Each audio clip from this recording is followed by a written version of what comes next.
Et donc comment fonctionne donc Link.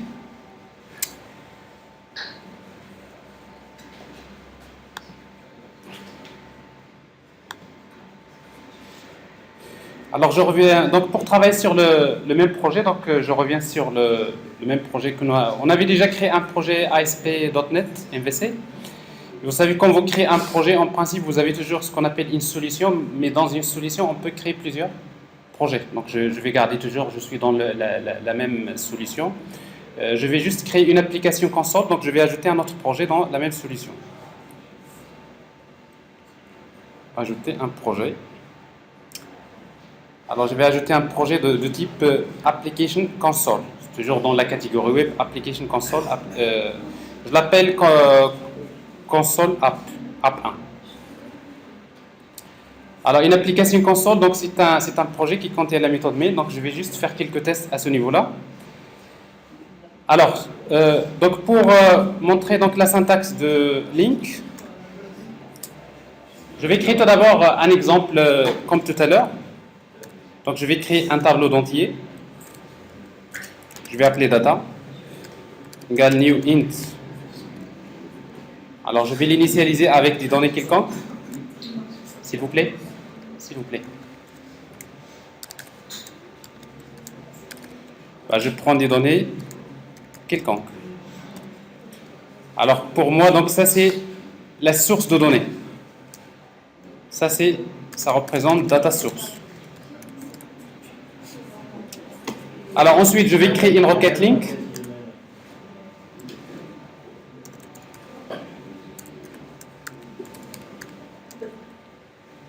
Alors pour écrire donc une requête link, donc je vais déclarer une variable, requête 1, je l'appelle requête 1.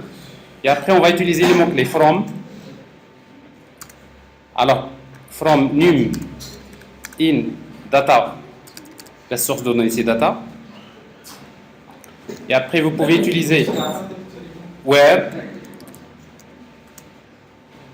la condition. Alors, la condition, dans notre cas, par exemple, je vais prendre num supérieur à 80. Et après, je peux terminer par select. Si je ne veux pas faire un order by, donc je vais utiliser select num. Alors ça, c'est un exemple d'une requête link très simple. Et après, par la suite, alors ici donc vous utilisez donc un alias num. C'est comme si vous dites select num from data where num est supérieur. C'est qu'est-ce qu'il a à la fin. Ça c'est le link. Donc from, where, order by et à la fin select. C'est-à-dire vous faites le select qu'est-ce que finalement vous voulez garder de cette collection. Alors en principe ça va retourner une collection de type enumerable de int. Donc après on va l'exécuter. Alors pour l'exécuter, donc exécution de la requête, ou bien utilisation de la requête, ou bien exécution.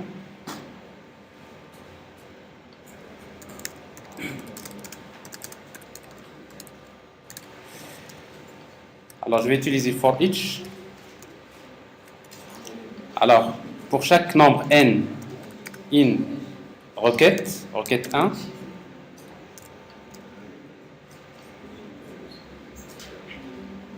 Alors var n in requête 1.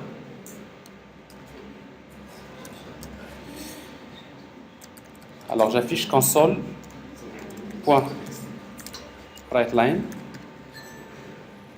Bon, j'affiche par exemple le nombre n tout court.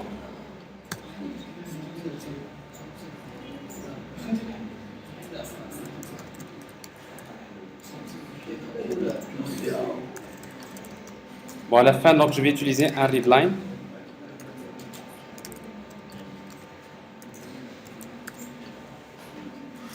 Alors, je suis dans un projet je suis dans une solution qui contient plusieurs projets. Alors, en principe, si vous exécutez, il va exécuter le projet ASP.NET qu'on avait déjà créé, mais c'est pas ce que je veux exécuter.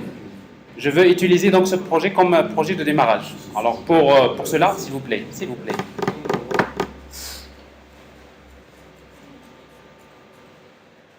Alors pour cela, donc, si vous affichez les propriétés d'une solution, parce que c'est une solution qui contient plusieurs projets,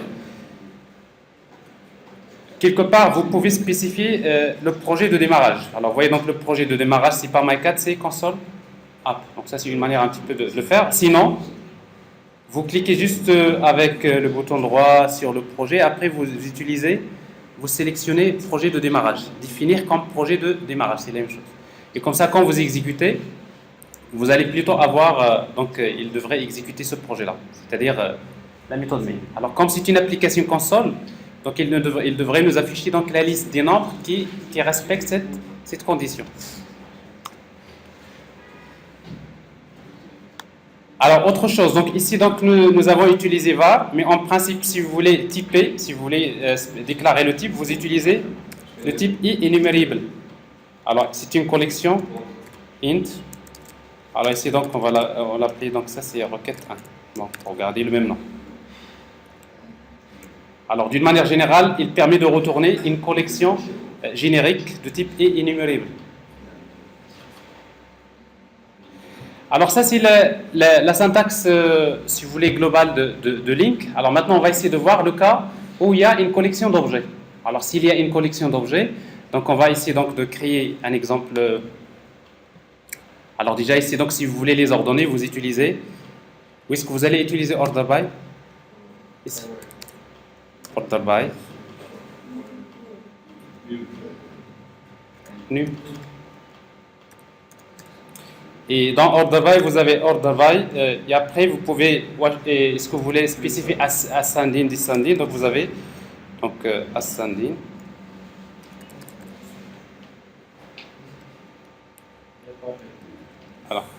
Alors order by ascending.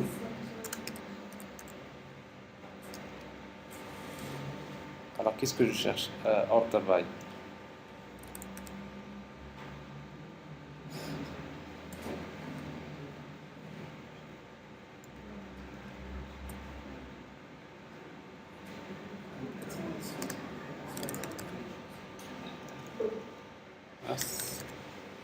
Alors, je ne suis pas dans la bonne position, c'est pour cela que... Alors, order by,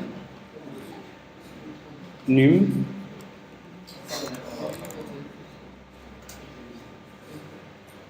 alors, order by, num,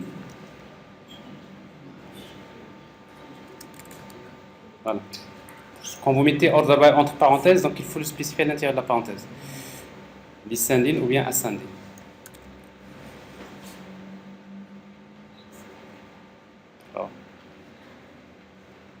C'est pas ça. Je dis n'importe quoi.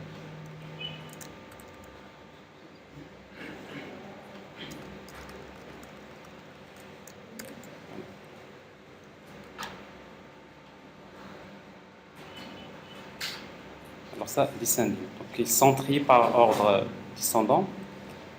Alors je vais faire la même chose. Donc je vais créer une collection d'objets. Alors par exemple, je vais créer une classe identité.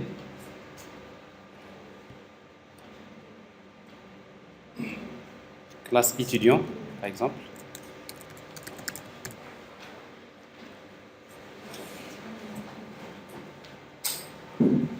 Et je définis un étudiant par ses attributs. Public int ID, par exemple. GetSet.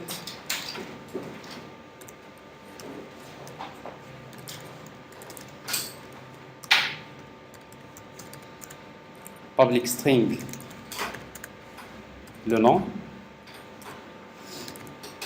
getSet, et public int âge, par exemple. GetSet.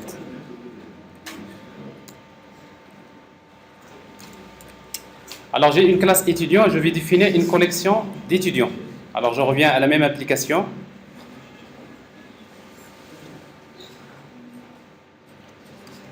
Alors pour définir une collection d'étudiants, je vais utiliser une collection de type liste, par exemple, une liste d'étudiants. Alors étudiant, ça c'est data source. Encore, je vais définir une source de données. Data source. Alors étudiant égale new list étudiant.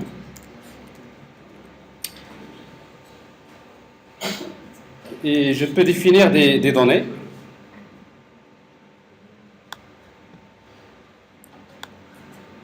Bon, il liste d'objets, donc je vais définir des objets new, étudiant.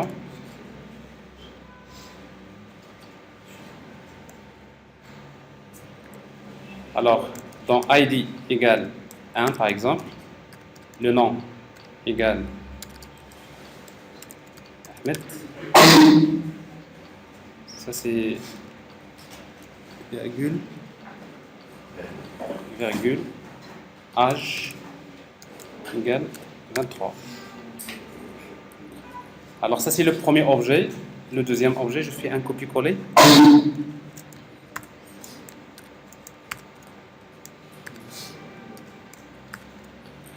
Alors, new étudiant, ID 3.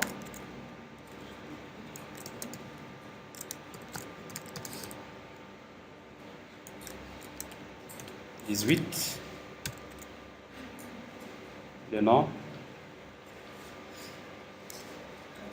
Hamid. C'est qui Hamid? Il n'est pas Hamid ici. Alors 21. Alors la même chose ici, donc je définis une collection d'étudiants, donc je vais créer une requête link.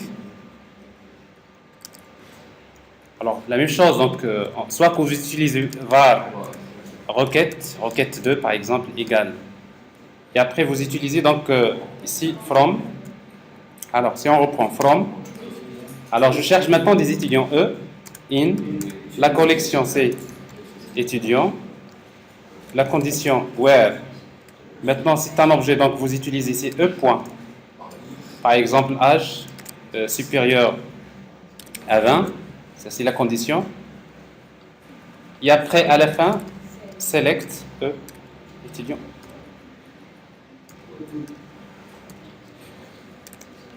Alors ça, c'est ce que nous appelons query syntax. Et après, par la suite, donc, je vais vous montrer comment utiliser méthode syntax.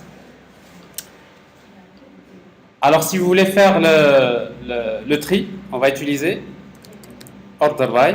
Alors maintenant, dans order by, vous avez order by point. On va trier par rapport au quoi? L'âge, par exemple.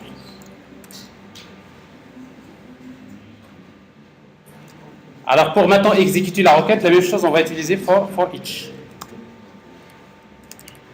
Pour chaque étudiant in requête 2 console.writeLine. Alors je vais utiliser donc ici le ID égale. Alors c'est e.id.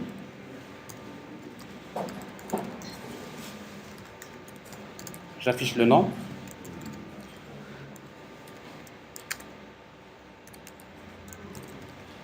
Le nom égale, c'est point nom.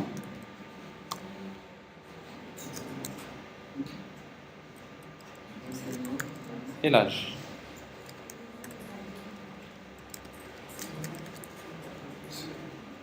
Ok. J'affiche un séparateur. Oui. Oui. Oui. Âge. Tout à fait. Alors console.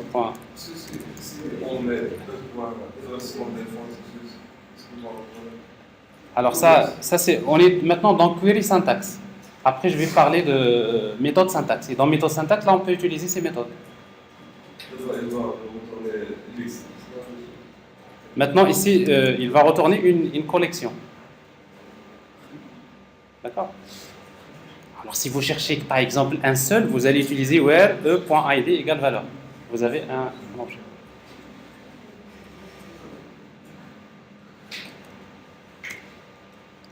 Alors à nouveau, donc je vais utiliser console.readKey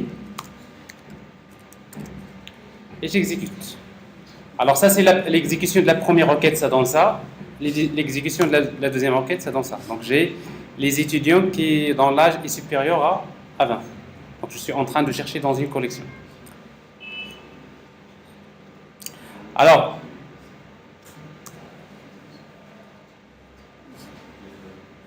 quel est l'ordre par défaut?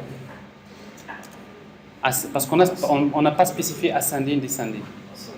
Alors, vous voyez donc ici, l'âge c'est ascending, d'accord? Alors, si vous voulez inverser, vous ajoutez le mot-clé descending.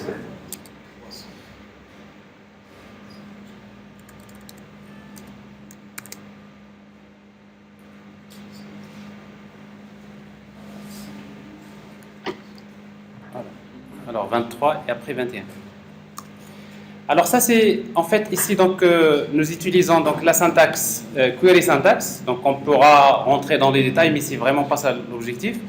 La deuxième technique c'est utiliser méthode syntaxe. Alors je vais faire le même résultat, je vais créer une autre requête var requête 3 égale. Alors pour utiliser méthode syntaxe, donc je vais utiliser directement la collection étudiant et la condition. Alors vous savez dans les collections vous avez des méthodes de type where par exemple. Where. Alors ici on va spécifier une expression lambda, c'est-à-dire pour chaque étudiant. Alors c'est quoi la condition? C'est e.âge supérieur à 20, devrait avoir le même résultat. Et après point, vous voulez utiliser order by. Alors order by, il faut faire attention parce que vous allez utiliser soit order by ou bien order by descending, order by ascending. Alors ici donc, si vous voulez order by par défaut c'est ascending, descending vous utilisez la méthode order by descending. Et après la même chose, donc vous ajoutez. Alors vous voyez ici donc c'est des points. Point, point, point. Ici on va spécifier à nouveau une expression lambda. Donc e point âge.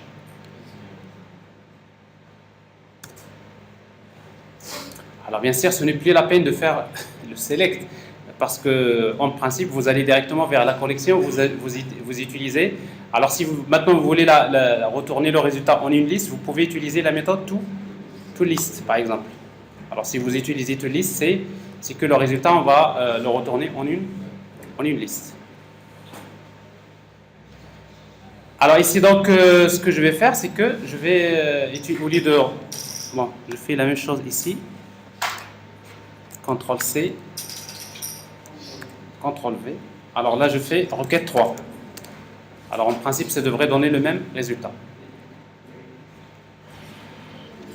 Alors ça c'est pour un tableau d'entier, ça c'est pour un tableau d'objets, une collection d'objets en utilisant la syntaxe query syntax.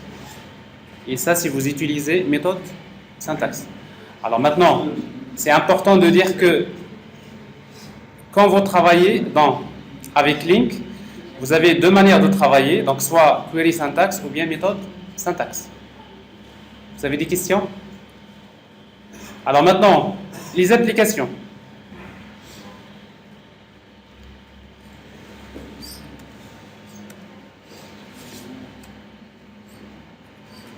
Alors ça, c'est presque l'exemple que je viens de vous montrer.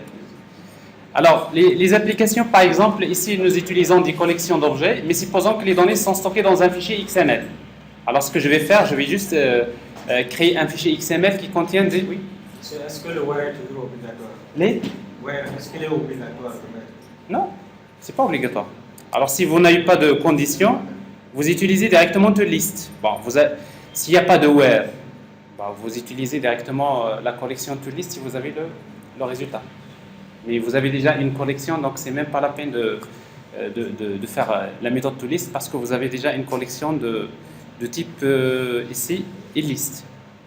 En fait, eList c'est une collection qui dérive de enumerable. Donc c'est-à-dire forcément les collections d'objets qu'on manipule, c'est des objets qui dérivent de l'interface enumerable. Donc quand vous voyez enumerable d'une manière générale, c'est-à-dire c'est pratiquement toutes les collections qui dérivent de enumerable. Alors donc pour chercher les données dans une source de données plutôt XML, on va utiliser link to XML. En fait, Link dispose d'un mapper qui permet de faire ce qu'on appelle le mapping XML. Là, vous écrivez une requête link et après par la suite, il va la traduire en appel vers bien sûr une source de données XML. Et forcément, il va utiliser donc XQuery, XPath pour pouvoir communiquer avec XML. Alors vous, dans votre programme, vous n'avez pas besoin de connaître le langage XQuery. Vous n'avez pas besoin d'utiliser le langage XPath pour pouvoir interroger une source de données XML. Et ça va être la même chose pour le cas d'une source de données, par exemple SQL. Quand vous avez une base de données relationnelle, vous n'aurez pas besoin d'écrire les requêtes SQL. C'est Link to SQL qui va se charger de faire ce travail. Alors c'est pour cela donc je vais créer. Alors dans le projet console application, je vais créer un fichier.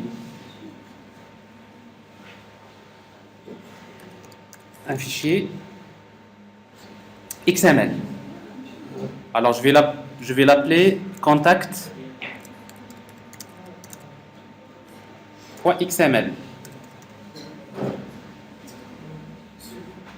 Oui.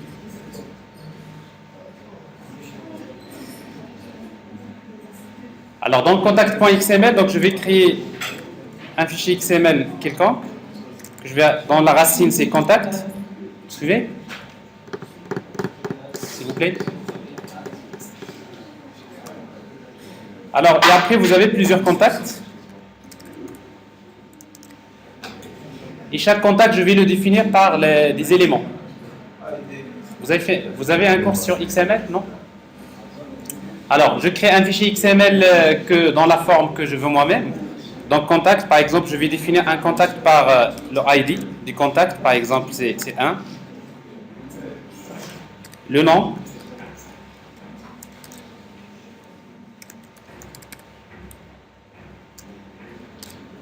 Âge.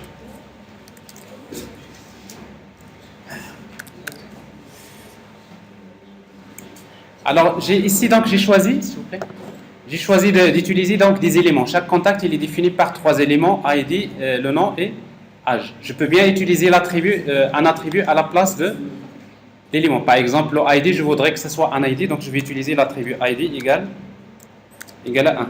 Alors, dans ce cas-là, le ID, c'est un attribut, c'est pas un élément. Alors, quand vous créez votre fichier XML, vous pouvez choisir, vous utilisez des attributs ou des éléments. Alors ici, donc, c'est juste un exemple. OK. Alors, ID égale à 2.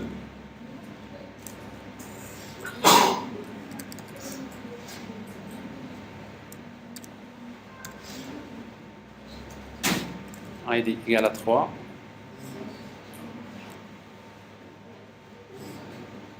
Un autre nom? C'est Hassan. C'est qui Hassan? Bizarre.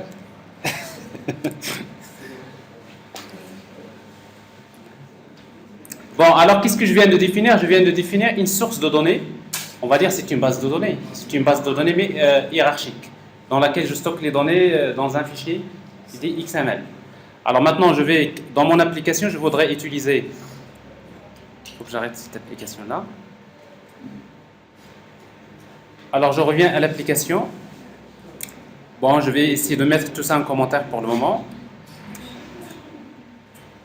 Plutôt, je fais à la suite. Alors maintenant, je vais utiliser une classe qui s'appelle eElement. Alors pour lire un fichier XML, alors en fait eElement il se trouve dans un namespace, dans une DLL qui n'est pas inclus par défaut. Donc on va essayer donc l'ajouter comme référence. Alors si vous cherchez à importer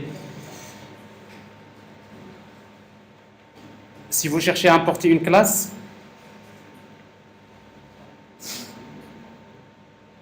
et vous n'avez pas le namespace, ça veut dire que la référence n'est pas inclue. Alors c'est ce que je vais faire ici.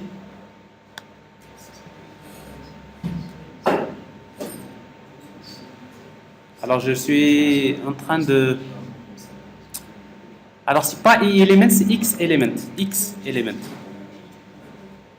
Alors si vous cherchez à importer, vous n'avez pas le namespace. Alors qu'est-ce que vous allez faire dans les références? Les propriétés, donc ajouter une référence.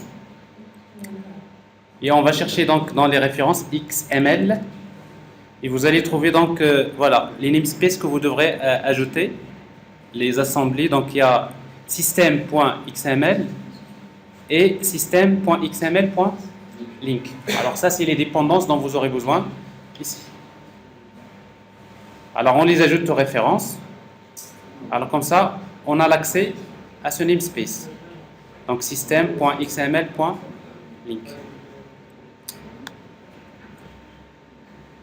Alors si vous voulez, donc ça c'est XML-doc, le document XML. Oui. Alors en fait, vous avez... Alors par défaut, vous utilisez le framework.NET, d'accord? Et dans votre framework, d'ailleurs nous on utilise donc .NET 5, d'accord? Il va avec un ensemble de DLL, d'assemblées. Okay. Alors par défaut, il ne les inclut pas dans votre projet. Alors il y a un ensemble de dépendances que vous devrez ajouter vous-même. Maintenant, vous allez vers référence et tout simplement on ajoute une référence. Voilà. Et déjà ici, donc vous allez voir déjà les références, c'est-à-dire c'est l'ensemble des assemblées qui sont déjà installées avec le framework que vous pouvez inclure. Et pour cela, donc, on peut chercher, par exemple, ce que j'ai fait tout à l'heure, c'est j'ai cherché XML et j'ai retrouvé facilement, en quelque sorte, Alors, mais ça, on l'a inclus tout à l'heure, n'est-ce pas? Bon, on l'a déjà fait. Alors, donc, pour charger un fichier XML, on va utiliser donc xelement.load. Et le fichier s'appelle contact.xml.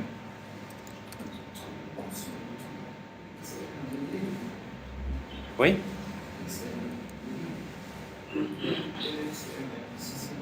Vous voulez dire le namespace? Alors voilà les namespaces que j'ai inclus. Donc system.xml.link. Alors maintenant, ce qui se passe, c'est que j'ai une source de données XML, une base de données XML, je vais la charger. Qu'est-ce que je veux? Alors je voudrais une collection de enumerable. Je veux un ensemble d'éléments. Alors chaque élément XML, il est représenté par un élément XElement. Alors si vous voulez, donc ça c'est la liste des contacts. Je veux tous les contacts, par exemple. Contacts égale, c'est XML doc point elements, si vous voulez. Et je spécifie quel est l'élément que je veux. C'est contact. Alors ça veut dire quoi? Parce que dans mon fichier XML, c'est quoi la racine? C'est contact. Mais qu'est-ce qu'il contient? Il contient un ensemble d'éléments contact. Alors quand vous dites par exemple .elements contact, je veux c'est-à-dire je voudrais charger tous les éléments contact. Alors maintenant je peux écrire donc des requêtes plutôt xlink et plutôt voilà link, des requêtes link pour chercher les données. Qu'est-ce que je vais faire? Je vais utiliser donc variable requête. Alors on est sur la requête 4. Alors la requête 4, donc on va utiliser, c'est quoi la source? C'est à nouveau contact. Donc la même chose, vous pouvez utiliser from. Pour chaque contact, c'est in contact. Where. Alors maintenant la condition. Alors chaque élément C, c'est quoi? Il est de quel type? De type X element. Donc la condition, donc c'est pour chaque contact, c'est point. Alors ici, donc, je sais que chaque contact contient des éléments. Alors par exemple, je voudrais filtrer par rapport à l'élément âge. Donc c'est-à-dire point element. C'est quoi l'élément qui m'intéresse? C'est l'élément âge. Point. Non, c'est pas question de casting, donc on y arrivera. Parce qu'il faut, quand vous mettez l'élément d'abord, c'est un élément XML qui peut contenir d'autres sous-éléments. Alors ici, si vous mettez point texte, point value plutôt. Alors qu'est-ce que vous avez récupéré maintenant? C'est la valeur de l'élément âge. Alors l'élément âge, c'est-à-dire entre âge et slash âge, vous avez une valeur. Alors par défaut, le retour c'est du texte. Pour lui, donc il ne sait pas est-ce que c'est un nombre ou bien c'est du texte. Alors par défaut c'est du texte, donc on aura besoin de le convertir en int. Alors pour faire la conversion, on va utiliser donc int 32.parse. Alors tout cela, je le convertis en int et je fais la condition, c'est... Alors c'est pas ici que je vais faire ça. Parse, CTRL X. C'est tout ça.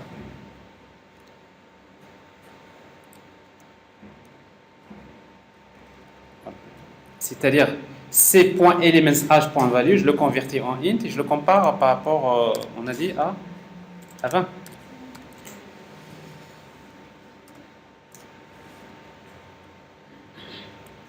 Bon, à nouveau la même chose, order by. Order by. Alors je voudrais les ordonner par rapport à c. Supposons que je voudrais les ordonner par rapport au ID. Alors qu'est-ce que je vais faire? Donc je vais utiliser C. Alors maintenant, ID c'est pas un élément. Regardez, c'est un attribut.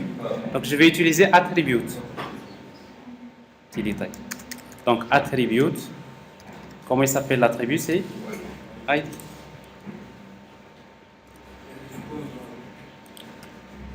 Bon, attribut, il n'y a pas de point value. Parce qu'un attribut, il a déjà une valeur. Okay? Point value. Vous avez raison. Pourquoi? Parce que l'attribut, il a deux choses, name et value. Name, c'est le nom de l'attribut, et value, c'est la valeur de l'attribut. Il faut le convertir si vous voulez qu'il sache qu'il s'agit d'un nombre, sinon il va le considérer comme étant une chaîne de caractères. Donc il va le trier comme étant chaîne de caractères.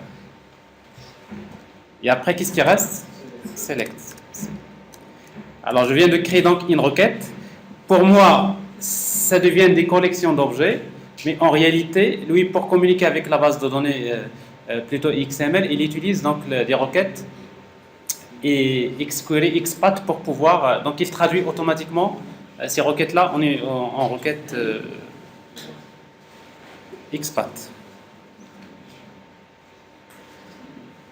Alors, on va utiliser donc le for each. For each, pour chaque contact, c'est in requête 4. var c.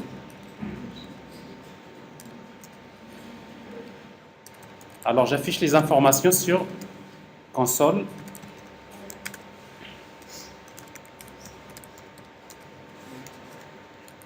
Alors, je veux le ID. Alors, pour avoir le ID du contact, c'est C. Point, quoi? Attribute. L'attribut s'appelle ID.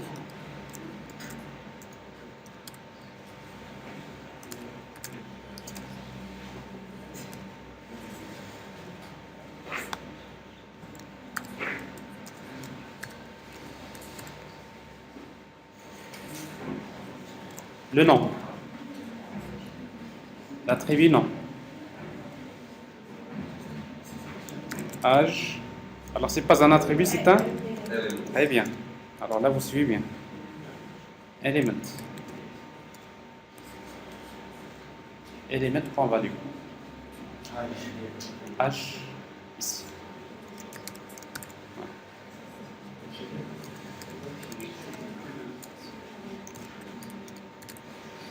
Alors, console.writeLine. Un séparateur.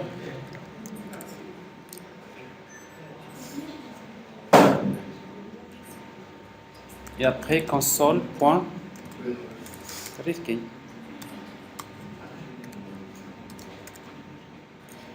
Alors, point virgule ici. Ok. Alors, je vais juste afficher un message ici.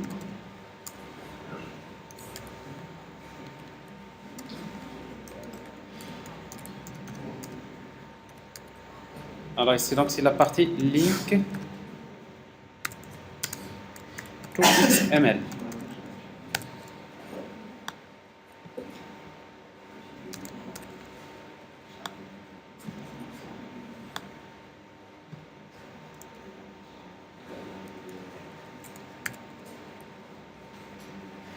Alors là, On affiche donc ces links.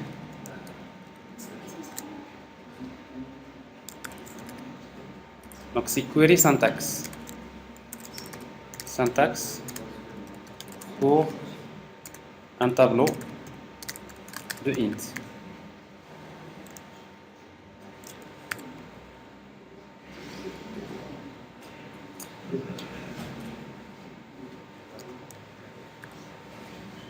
Alors link query pour une collection.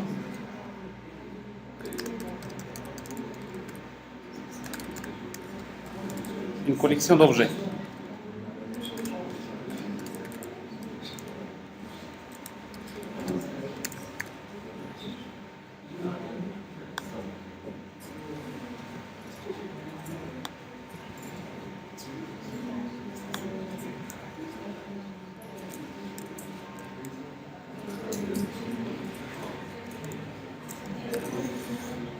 Et ça pour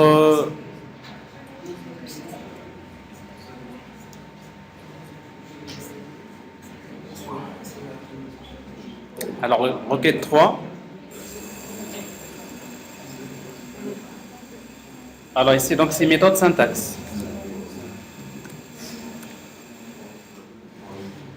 Et après link to XML. Alors on regarde ce qui se passe. Donc nous avons les quatre cas. Donc ici donc je vous ai montré comment chercher une liste d'entiers. Le deuxième c'est comment chercher dans une collection d'objets en utilisant donc query syntax. Syntax, c'est mal écrit, avec Y. Méthode syntax, on a donné la même chose. Et après ici donc link to XML, donc j'arrive à récupérer les données à partir de la source XML. C'est très simple, donc j'ai une source de données, je ne suis plus obligé de savoir le langage XQuery par exemple pour interagir avec le XML, donc je peux passer via des requêtes link.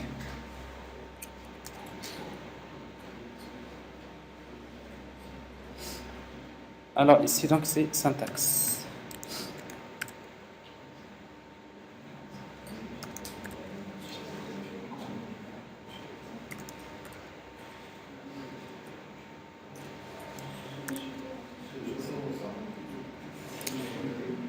Voilà, alors sans rentrer dans les détails, donc nous ce qui nous intéresse, bon, ça c'est plutôt donc dans cet exemple-là, j'ai choisi ID comme étant un élément, c'est pas un attribut, donc ce qui veut dire qu'ici au lieu d'utiliser attribut, on utilise élément, donc c'est la même chose. Alors après donc on va essayer donc de voir link to SQL. Alors ce qui nous intéresse parce que nous avons une application à créer qui utilise une base de données relationnelle. Donc forcément, on va utiliser link to SQL et du coup, donc, on aura besoin de faire le mapping objet relationnel. Donc, c'est la pause qui a entendu la sonnette. Alors tout à l'heure, donc, je vais vous parler de ce que c'est le mapping objet relationnel et de voir comment utiliser Entity Framework dans l'application pour faire ce mapping objet relationnel. Et ça serait l'occasion d'utiliser link to SQL. Après la pause. Prenez bien votre dose de café avec beaucoup d'énergie.